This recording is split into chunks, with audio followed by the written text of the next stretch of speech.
Welcome to our intermediate first year class children. Good afternoon to you all. बच्चों, हम लोगों ने आज तक बहुत सारे लेसन्स ख़त्म किए हैं। तुमने सुने या नहीं सुने मुझे नहीं मालूम, पर today I am going to teach a very important lesson, Bathukamma. Will call it Batakamma, but it is actually Bathukamma. ये हमारे तेलंगाना का एक राष्ट्रीय पर्व है, राष्ट्रीय त्यौहार माना जाता है। और जब से हमारे प्रधानमंत्री केसीआर जी आए हैं, every year will celebrate very grandly this festival. ये तेलंगाना का एक त्यौहार है। जैसे कि नॉर्थ में लोग नवरात्र में 9 दिन करते हैं, गुजरात में 9 दिन देवी माता की पूजा करते हैं, उसी प्रकार से तेलंगाना के लोग बतुकम्मा का भी त्यौहार 9 दिन तक मनाते हैं। हर एक त्यौहार में यानी कि बनाने का मकसद एक ही है, पर मनाने का तरीका अलग है। देवी की पूजा सभी करते हैं। गुजराती लोग डांडिया करते हैं, कोई लोग गरबा करते हैं, और मारवाड़ लोग भी डांडिया करते हैं। तो ये भगवान को मनाने का, भक्ति का, पूजा का एक तरीका है। और इसी प्रकार से जैसे कि बतुकम्मा खेला जाता है कि वो जो उनकी जो सिंबल है बतुकम्मा का, वो कैसे बनाते हैं, कैसे करते हैं, उसका इंपॉर्टेंस में बताया अभी मैं पढ़ूँगी। तो उसके जो गोल अतराफ जो औरतें घूमती हैं और जो तालियां मारती हैं, उसी प्रकार से डांडिया भी लकड़ी से खेला जाता है। और गरबा जो है गुजराती का खेल, तो ये गरबा भी औरतें गोल गोल घूमकर माता को बनाने की कोशिश करते हैं। तो ये यानी कि नाम अलग अलग है, मनाने का भक्ति एक ही है, उसका मकसद एक ही माना जाता है। तो यहाँ पर बताया कि भारत त्यौहार का देश है। यहाँ लगभग इस राज्य में अपने अपने राज्य के पर्व हैं। उसी तरह बतुकम्मा तेलंगाना राज्य का राज्य पर्व है। राष्ट्र पर्व, जैसे कि राष्ट्र पर्व कौन से होते हैं कि जो राष्ट्र से संबंधित होते हैं, जैसे 26 जनवरी गणतंत्र दिवस, 15 अगस्त स्वतंत्रता दिवस, ये राष्ट्रीय पर्व माने जाते हैं, क्योंकि इसको सारा देश मनाता है। पर ये जो त्यौहार है जैसे कि बतुकम्मा है, उसी राज्य में मनाया जाता है, सिर्फ तेलंगाना में ही मनाया जाता है। नवरात्र तो पूरे देश में मनाते हैं, पर उसको राष्ट्रीय पर्व नहीं कहा जाता है, क्योंकि वो धार्मिक पर्व है। और बहुत सारे त्यौहार जो है हमारे धर्म के अनुसार मनाते हैं। जैसे अभी क्रिसमस आ रहा है, दैट धार्मिक पर्व है, सभी लोग मनाते हैं, पर क्रिश्चियंस लोगों का, ईसाई लोगों का वो मुख्य त्यौहार माना जाता है। ईद होती है, तो वो ईद जो है कि मुस्लिम्स लोगों का बड़ा त्यौहार माना जाता है, वो बड़े उत्साह और उमंग से मनाते हैं। उसी प्रकार से हमारे पास दिवाली, दशहरा जो होते हैं, ये हमारे धार्मिक त्यौहार है, मनाने के सभी लोग मनाते हैं, पर धर्म के अनुसार उनका इम्पोर्टेंस ज़्यादा होता है। तो ये बतुकम्मा क्या है, हमारे तेलंगाना राज्य का एक राज्य पर्व माना जाता है। तो बतुकम्मा, बतु यानी कि जियो, अम्मा तुम जुग जुग जियो, इसका अर्थ ये लगाया जा सकता है। बतुकम्मा तेलंगाना राज्य का राज्य पर्व है। तेलंगाना राज्य ने 24 जुलाई 2014 के दिन सरकारी आदेश संख्या से 2 के अनुसार इस राज्य पर्व के रूप में गौरवान्वित किया गया। 24 जुलाई के हर वर्ष धूमधाम, श्रद्धा और भक्ति के साथ मनाए जाने वाले इस त्यौहार ने 8 अक्टूबर 2016 को अपने राज्य का नाम Guinness book of world record में सुनहरे अक्षर में लिख दिया। यह विश्व का एकमात्र ऐसा त्यौहार है जिसमें एक मंच 9.292 स्त्रियों ने भाग लेकर 9,292 भी हो सकते बच्चों, लेकर अपने श्रद्धा और भक्ति का अनूठा उदाहरण प्रस्तुत किया। यह जो NTR गार्डन है, उस गार्डन में NTR गार्डन, वहाँ पर इसका बड़ा आयोजन किया था। बहुत सारे लोगों ने अपने बतुकम्मा ले जाकर वहाँ पर ये लोगों ने बतुकम्मा खेले थे। और उसने बताया कि 9,000 यानी कि कम से कम 1,000 लोग वहाँ पर, स्त्रियाँ, क्योंकि स्त्रियों का त्यौहार माना जाता है। डांडिया भी ज़्यादा, गरबा भी ज़्यादातर स्त्रियों का त्यौहार माना जाता है नवरात्र में, पर पुरुष वर्ग भी आजकल बड़े उत्साह के साथ भाग लेते हैं। बतुकम्मा तेलुगु भाषा में 2 शब्दों से बना है, बतुकु और अम्मा। यहाँ बतुकु का अर्थ जीवन और अम्मा का अर्थ है माँ। इस तरह बतुकम्मा का अर्थ है जीवन प्रदायिनी माता। यह त्यौहार तेलंगाना राज्य का वैभवशाली संस्कृति का प्रतीक है। ये तेलंगाना के कल्चर क्या है, इसका एक एग्जाम्पल दिया जाता है। बथुकम्मा त्यौहार दशहरे की नवरात्रि में मनाया जाता है। जहाँ हम लोग नवरात्रि में 9 दिन मनाते हैं, ये लोग क्या करते हैं, बथुकम्मा मनाते हैं। उसको बनाने का एक इम्पोर्टेंस है, उसके अलग अलग फूलों का एक इम्पोर्टेंस है, उसकी गाने का भी एक इम्पोर्टेंस है और एक लाइन का इम्पोर्टेंस है। और लोग उसको सभी की शुभकामना की मांग करते हुए इस त्यौहार को मनाते हैं। मुझे ज़्यादातर इस त्यौहार के बारे में ज़्यादा मालूम नहीं है बच्चों, क्योंकि आई एम फ्रॉम नॉर्थ। तो हम सिर्फ हमको नवरात्रि में कैसे बनाते हैं मैंने देखा है, पर मैंने खेला नहीं।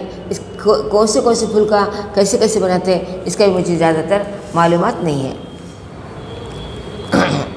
इसका आरंभ भाद्रपद अमावस्या यानी कि महालय अमावस्या या पितृ अमावस्या से होता है और सद्दुला बथुकम्मा या पेद्दा बथुकम्मा दुर्गाष्टमी तक चलता है। विशेष रूप से इसे स्त्रियां मनाती है। इसे मनाने की विशेष विधि है। 9 दिनों तक मनाए जाने वाले इस त्यौहार का हर दिन एक विशेष नैवेद्य रूपी नाम से जाना जाता है। यानी कि सभी को मालूम है कि नवरात्र 9 दिन मनाते हैं। अष्टमी, नवमी, दशहरा।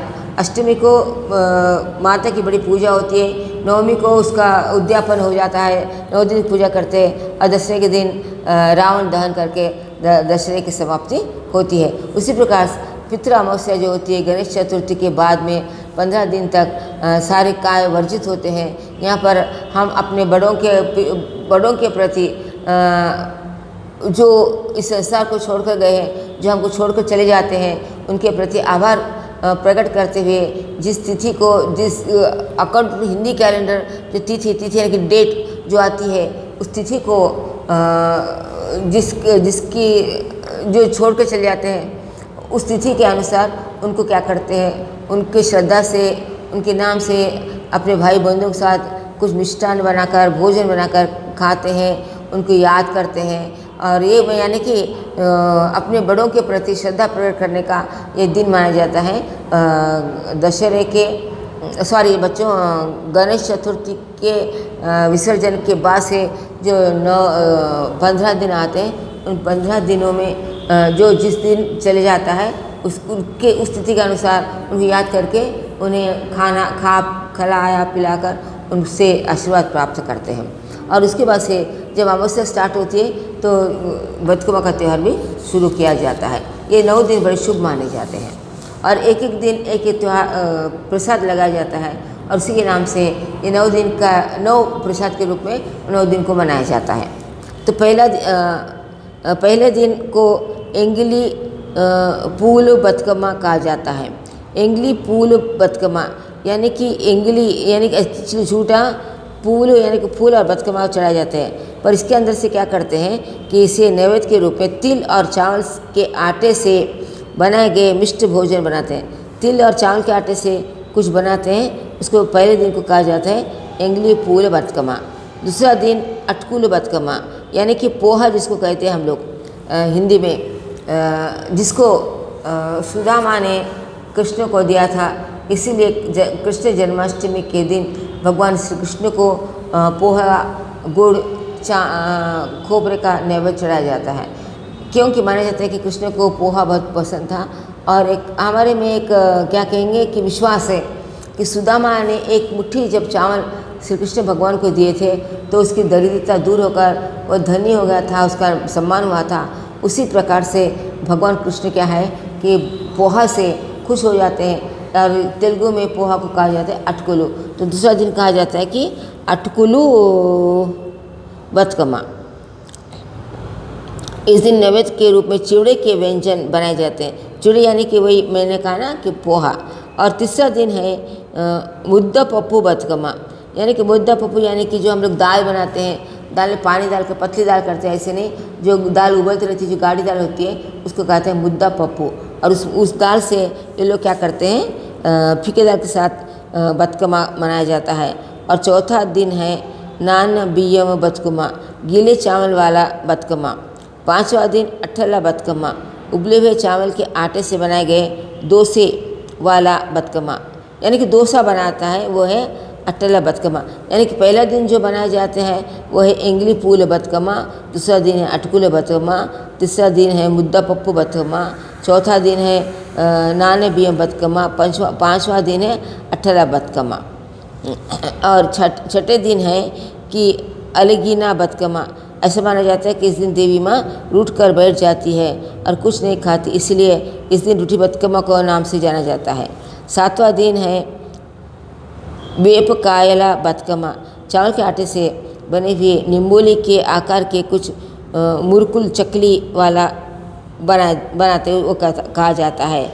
और आठवें दिन वेन्न मुद्दुला बतकमा, घी मक्खन तिल और गुड़ से कुछ नेवाले बनाकर उसको भोग लगाया जाता है। 9वें दिन रहता है सद्दुला बतकमा, इसे पेद्दा बतकमा भी कहा जाता है। इस दिन 5 तरह के चावल, दही चावल, पुलिहोरा, इमली के रूप में बना खट्टा चावल, नींबू चावल, नारियल चावल और तिल चावल, इस प्रकार से 5 चावल से बनाए हुए व्यंजन भगवान बतकमा को भोग लगाते हैं। यानी कि 9 दिन के 9 नाम दिए हैं बच्चों। फिर से एक बार इसको पढ़ेंगे हम लोग। तो पहला दिन जो कहा जाता है कि उसने कहा कि एंगली बतकमा, दूसरे दिन अटकुल बतकमा, तीसरे दिन कहा जाता है कि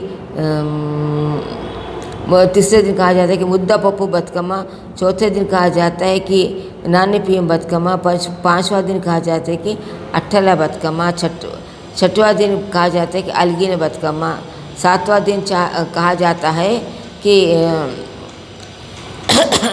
वेप कायला बतकमा, और 8वें दिन तिल गुड़ से बनाए जाते इसलिए वेन्न मुद्दुला बतकमा, और 9वें दिन बनाए जाते सद्दुला बतकमा। इस प्रकार से 9 दिन बतकमा को 9 रूप से ज़्यादातर यहाँ के लोग चावल से बनाए हुए व्यंजन माता को चढ़ाते हैं। विशेषता है कि इसमें ऋतु प्रधान फसलों के अनाज का महत्वपूर्ण स्थान होता है। साथ ही इसमें उपभोग वाली सामग्री स्वास्थ्य की दृष्टि से भी अत्यंत लाभदायक है। इसके बाद बोडुमा गौरी माँ की पूजा विशेष रूप से की जाती है। बथुआ की प्रतिमा को तालाब के मिट्टी से बनाया जाता है। बथुआ का पूजन वर्षा ऋतु के अंत और 12 ऋतु के आगमन का सूचक है। प्रकृति के अनुसार बतकमा का सीधा और गहरा संबंध है। बथुआ का एक विशेष पिरामिडानुमा भिन्न भिन्न फूलों का आकार है। इसकी प्रकृति की सुंदरता फूलों के रूप में दिखाई देती है। भिन्न भिन्न रंग के फूल जीवन के भिन्न भिन्न भावों के प्रतीक है, इसलिए बतकमा को फूलों का त्यौहार भी कहा जाता है। ऐसे इन फूलों का ज्ञान व स्वास्थ्य की दृष्टि से अत्यधिक महत्व है। बतकमा बनाने के लिए उपयोग लाए वाले फूल जैसे तंगेड़ू दत्तू तेलंगाना का राष्ट्र पुष्प है। गुम्मड़ी पूलू कोड़े का फूल, बंती गेंदा, मंदारम गुड़ेल, गोरिंटा मेहंदी, पोकवंती गुल मखमल, कट्टलपाड़ू जड़ी बूटी पुष्प, गुडल गरगरा भृंगराज, कोड़ी चुट्टू एक सफ़ेद वाला फूल रहता है, मधुर शिखा, चामंती, तामरा, गन्नेरू, नीलमल्ले, गुलाबी गुलाब, वज्रदंती, गड्डी पू घास का फूल आदि का उपयोग करते हैं। इन फूलों के उपयोग से क्रमशः मधुमेह, कैंसर, कोढ़, त्वचा संबंधी रोग, गठिया, खांसी, मूत्र संबंधी रोग, बालों का झड़ना, सांस लेने में समस्या, खून की कमी, उच्च रक्तचाप, उदर संबंधी पीड़ा, सर्पदंश का निवारण, दंत संबंधी रोग, जीवाणु विषाणु से फैलने वाले रोग, तनाव आदि की चिकित्सा में उपयोग है। यानी कि कवि लेखक बता रहे हैं कि बतकमा में अलग अलग फूलों का प्रयोग किया जाता है। इसका आकार पिरामिड जैसा होता है, यानी कि ऐसा रहकर ऐसा कुछ होता है। उसके बनाने का तरीका अलग होता है। पहले पत्ते के ऊपर उसका एक लेयर होता है। पिछले बार हमारे कॉलेज में इसको बनाया था, दिखाया था। फिर दूसरे लेयर में फूलों से सजाया जाता है। तो ये जो अलग अलग फूल जो है उनके नाम यहाँ पर दिए गए हैं।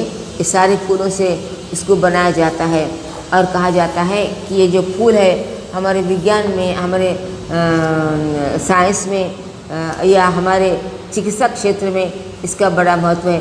कोई ना कोई फूल कुछ ना कुछ चिकित्सा में हमारे काम आता है। और इसका उपयोग हम लोग क्या करते हैं, बदकमा पौचाड़े के रूप में करते हैं, क्योंकि इन फूलों से हमारे कई बीमारियां दूर होती हैं। बदकमा बनाते समय हल्दी और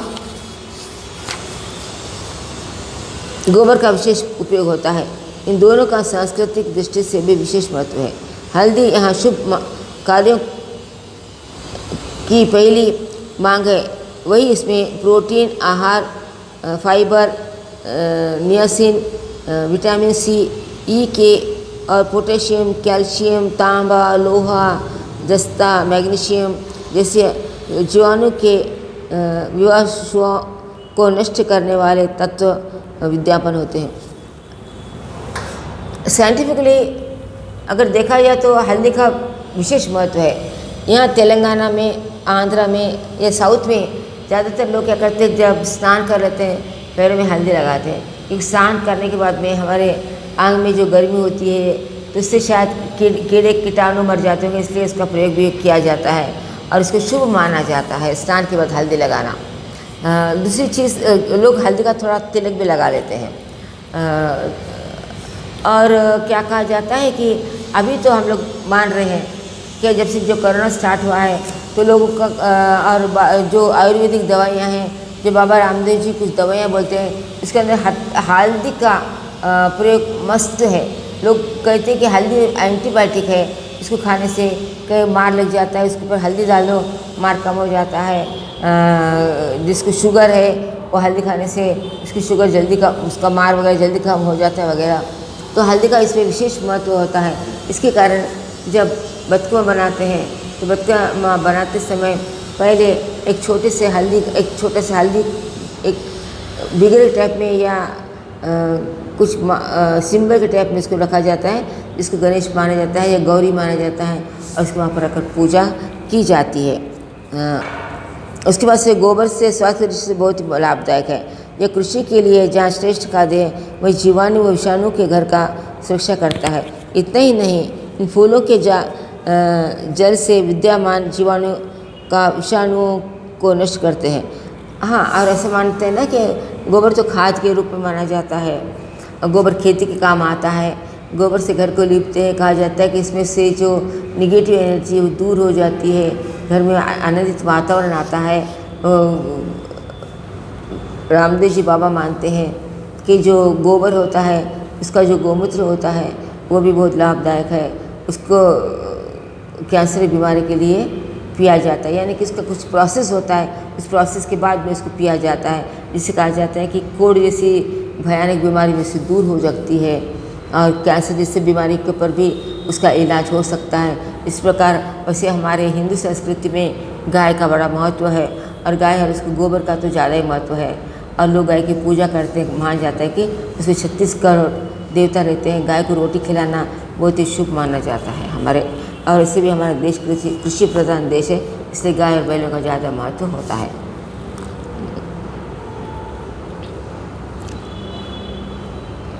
ये कारण है कि बथुआ का विसर्जन जल स्रोतों के करने से जल रोग फैलाने वाले कीटाणु विषाणु से मुक्त हो जाता है। परोक्ष रूप में बथुआ जल प्रदूषण को मिटाने में भी सहायक है। यह त्यौहार कृषि और स्वच्छ पर्यावरण का सुंदर संगम है। बथुआ बनाने के लिए सबसे पहले तांबलम पीतल की एक थाल की आवश्यकता पड़ती है। अभी कैसे बताते हैं, बता रहे देखो बच्चों। इसके बीच में गोबर, तुम तो नॉर्थ वाले, तुम तो साउथ वाले हैं, तुम्हारे ज़्यादातर लोगों को बथुआ कैसे बनाते मालूम है। शायद उनके घर के माँ बहन भाभी जो भी है ये लोग खेलते होंगे, बनाते हुए तुम लोग उसको शायद देखते होंगे। मुझे नहीं मालूम, इसलिए मैं धीरे धीरे पढ़कर तुमको बता रहे हैं, कुछ इसका प्रोसेस बिल्कुल मालूम नहीं है। इसमें बीच में गोबर की गोल सेज बनाई जाती है। इस बेसेज पर पतले गुनका फूल मध्यम सफ़ेद रंग के फूल को गोलाकार में रखा जाता है। रखते समय फूल का अगला हिस्सा बाहर की ओर, डंडल भीतर की ओर रखना चाहिए। फिर इस गोबर की सतह बनाई जाती है। गोबर की सतह का मुख्य कार्य भिन्न भिन्न फूलों की परतों को चिपकाए अथवा जोड़े रखना है। इस तरह गोबर की अलग अलग सतहों पर धातु, तंगेड़ू, कनेर, घास के फूलों के अतिरिक्त गेंदा, गुलाब, गुलदाउदी, गुड़हल जैसे फूलों का भी उपयोग किया जाता है। कल्पना करने मात्र से बथुआ का रूप हमारे मन को मोह लेता है, रोम रोम पुलकित उठता है। इस तरह बनाए गए बथुआ के चारों ओर स्त्रियाँ गोल घेरा बनाकर तालियां बजाती है और गीत गाती हुई घूमती है। उनके गीत के बोल इस प्रकार है: बथुकमा बथुकमा उयालो, बंगारू बथुकमा उयालो, माँ ऊरी कोचंदी उयालो, माँ इंटी को कोचंदी उयालो। यानी कि बथुकमा बनाने का तरीका बताया है कि एक प्लेट में, बड़ी थाली में पत्ते रखते हैं, गोबर का लेप करते हैं, उसके बाद एक सफ़ेद रंग के फूल होते हैं उसको सजाते हैं, फिर गोबर का लेप करते हैं, फिर अलग अलग फूल अलग अलग तरीके से उसको सजाकर रखते हैं, एक उसको आकर्षक रूप देते हैं।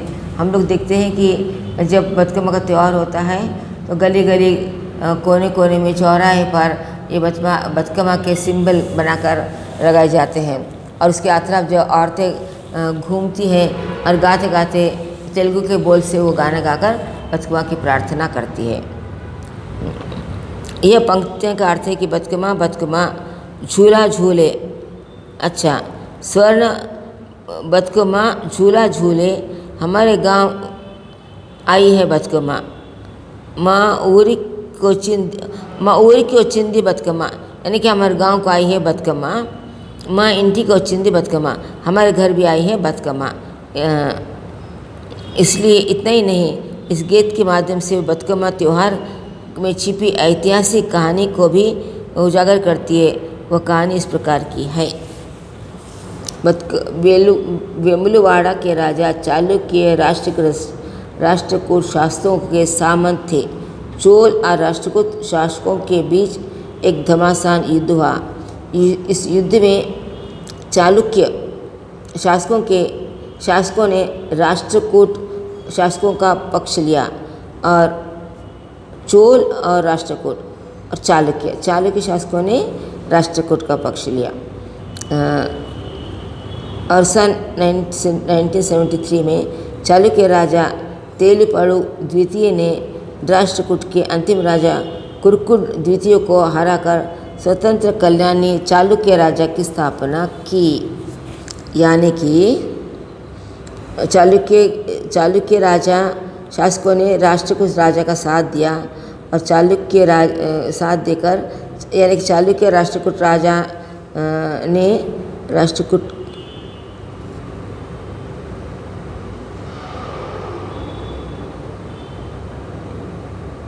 फिर चालुक्य राजा तेलुपुड़ु द्वितीय ने राष्ट्रकूट के अंतिम राजा हराकर स्वतंत्र, इसको साथ लेकर इसको हरा दिया और चालुक्य राजा की स्थापना की। यह वही राज्य है जो वर्तमान तेलंगाना के नाम से जाना जाता है। सन 1997 में तेलुपुड़ु द्वितीय के निधन के पश्चात उनका पुत्र सत्यपुड़ु राजा बना। पूर्व में इस स्थान पर एक और राज्य था, वेमुलवाड़ा, तेलंगाना, करीमनगर। यहाँ राजराजेश्वरी शिव का प्रसिद्ध मंदिर है।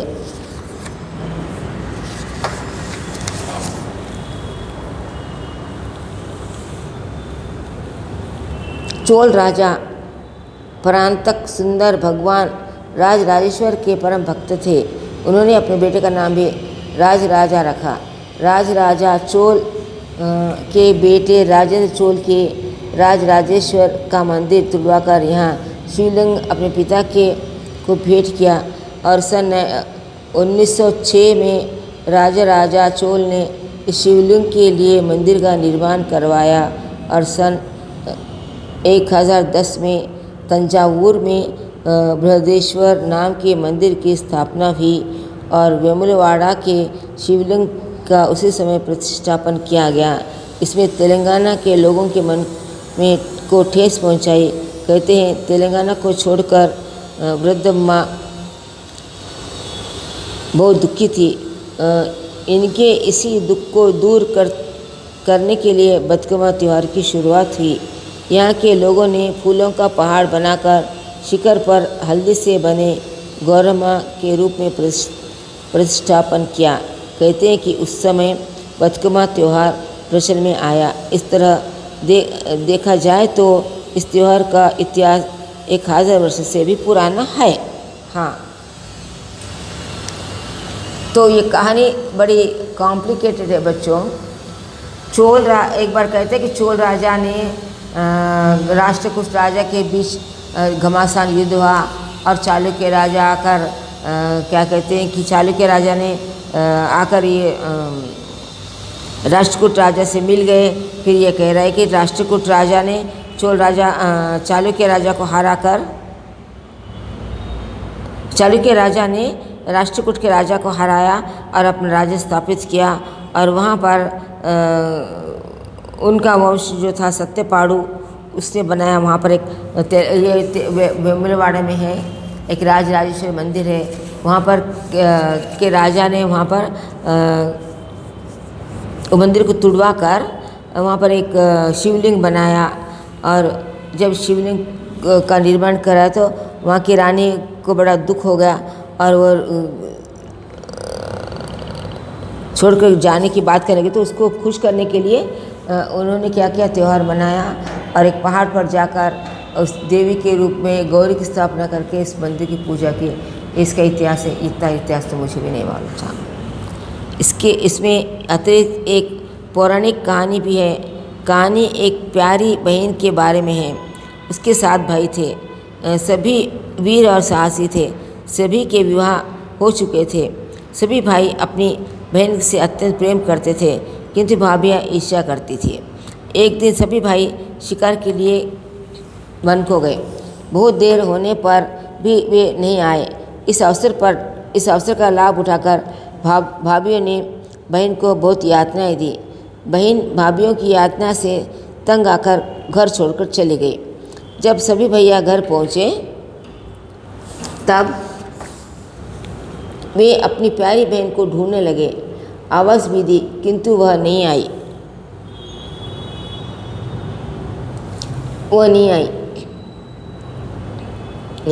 उन्हें पूरी बात समझ में आ गई। अपनी बहन की खोज में उन्होंने धरती आकाश एक कर दिया। खोज कर बहुत थक चुके थे। प्यास बुझाने के लिए एक कुएं के पास गए। वहाँ पर कमल के फूलों से भरा एक तालाब था। उन्होंने देखा कि तालाब में से एक बड़ा सा कमल का फूल खिल बाहर आया है। उस प्रांत के राजा ने उस फूल तोड़कर अपने महल के तालाब में लगा दिया। तालाब के किनारे पाए दातुन के पौधे तंगड़ू उगाए।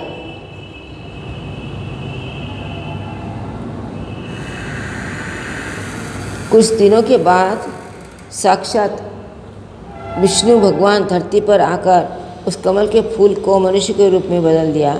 उस अवतार को उन्होंने माता लक्ष्मी का अवतार घोषित किया और फूल का माँ लक्ष्मी के अवतार में बदलना जीवन प्राप्ति का प्रतीक है। इसलिए यह घटना बतकुमा के नाम से प्रसिद्ध हुई। उस दिन से माँ लक्ष्मी के जीवन प्राप्ति के अवसर पर बतकुमा त्यौहार मनाने की परंपरा है।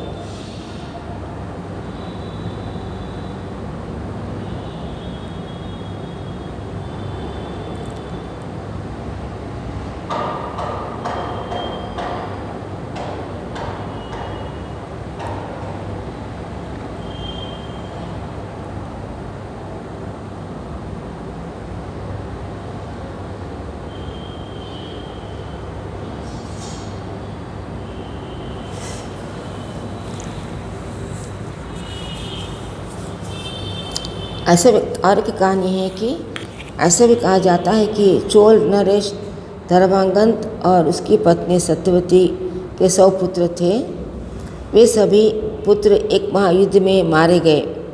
इस युद्ध से उभरने के लिए राजा धर्मागत और उसकी सत्यवती ने कई पूजा पाठ, यज्ञ आदि का पूजन कार्य किया। फलस्वरूप उनके घर में साक्षात लक्ष्मी देवी का जन्म हुआ। बचपन में घटी हुई दुर्घटनाओं के बावजूद यह सुरक्षित बची रही, इसलिए माता पिता ने उसका नाम बतकुमा रखा। एक दूसरी मान्यता यह भी है कि जब माँ गौरी ने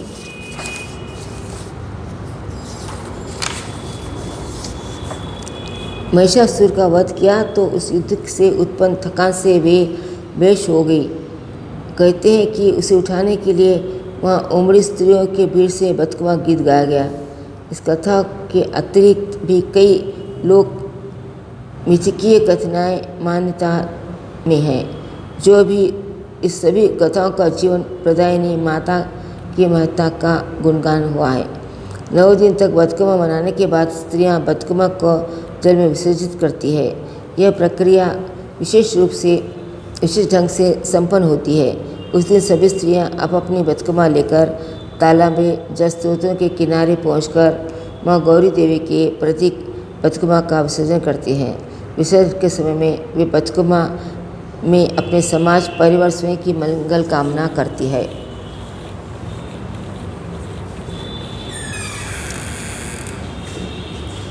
बतकुमा विशेषकर स्त्रियों का त्यौहार है। इस त्यौहार में वे केंद्र बिंदु होती है। उनकी भक्ति और श्रद्धा उसमें आत्मविश्वास, आत्मसम्मान व आत्मगौरव की भावना को दर्शाती है।